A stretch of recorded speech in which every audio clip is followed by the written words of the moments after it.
राधे राधे, जय श्री कृष्ण।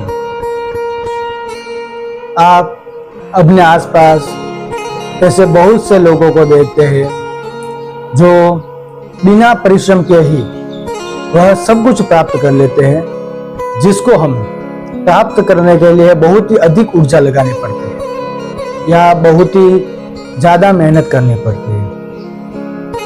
आखिर ऐसा किस वजह से होता है? इसके पीछे क्या कारण है जिसको हम इतना मेहनत करने के बाद भी नहीं प्राप्त कर सकते या बहुत मुश्किल से प्राप्त करते हैं? वो कुछ लोगों को बहुत ही सरल और सहज अनायासी मेहनत करने पर प्राप्त हो जाता है। यह एक बहुत ही बड़ा गुप्त ज्ञान है और ये ऐसा नहीं है कि ये सिर्फ उन्हीं को मिलता है, ये हम लोग भी प्राप्त कर सकते हैं। बिना मेहनत या कम परिश्रम के वो सब हम प्राप्त कर सकते हैं जिसको हम पाना चाहते हैं। वो सारी चीजें बिना मेहनत या बहुत ही कम मेहनत से उनको प्राप्त हो जाती है।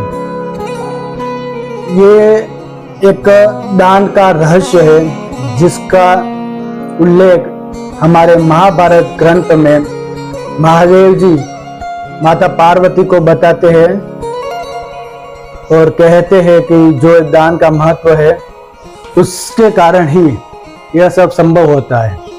आखिर ये कहाँ बताया गया, उस पर थोड़ा प्रकाश डालेगा।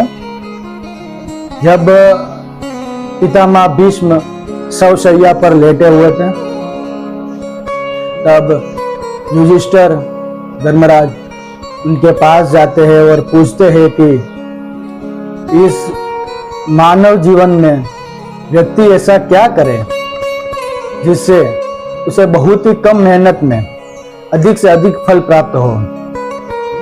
तब पितामह भीष्म उन्हें बताते हैं कि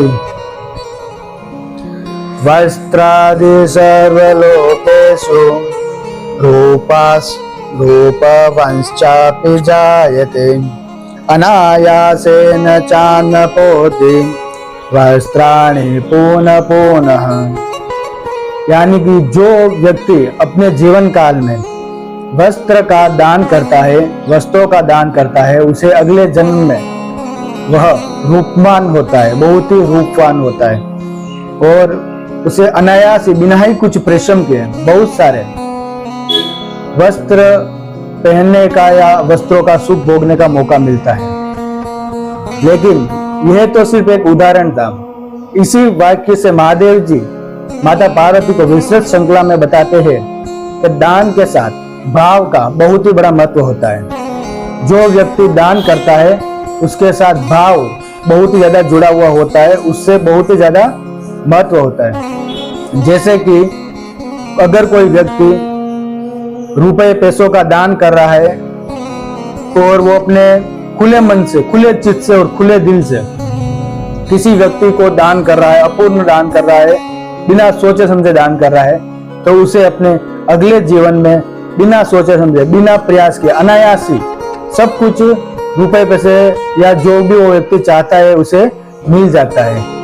उसको ज्यादा मेहनत करने की जरूरत नहीं होती है, यानी कि पैसा खुद उसके पीछे भागता है। वो हल्का सा या थोड़ा सा जरा सा काम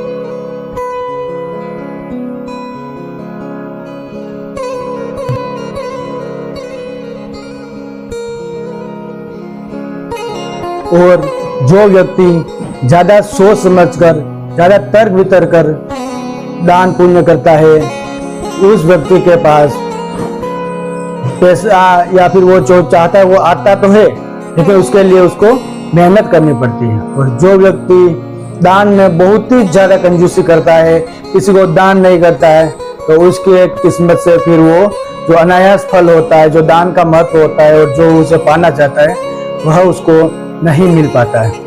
यह दान का पार हमारे महादेव जी द्वारा कहा गया है, यह कोई मन गणित नहीं है। महाभारत में अनुशासन पर्व में दान पर्व है, उसके अंतर्गत आता है ये सारी। हम लोग इस दान के पर्व से यह सीख सकते हैं कि हमें अपना आने वाला जीवन कैसा जीना है। क्या हमें आने वाले जीवन में वो सारी सुख सुविधाएं प्राप्त हो सकेगी जो इस जीवन में नहीं है। उसके लिए अगर आप 1 रुपया भी दान करते हैं, लेकिन उसके साथ आपका भाव जुड़ा हुआ है, अपनी भावनात्मक जुड़ी हुई है, जिसको आप 1 रुपया भी दान कर रहे हो और खुले दिल से कर रहे हो, जिसमें बिना संकोच कर रहे हो, तो वो 1 रुपया आपको कहीं गुना आगे बढ़कर मिलेगा। यह निश्चित है, इसमें कोई दो राय नहीं है। ये भगवान द्वारा कहे गए वचन है और 100% सही है। इसके लिए आशा है आपको यह जानकारी अच्छी लगी होगी। आगे शेयर करें। जय श्री कृष्ण, राधे राधे।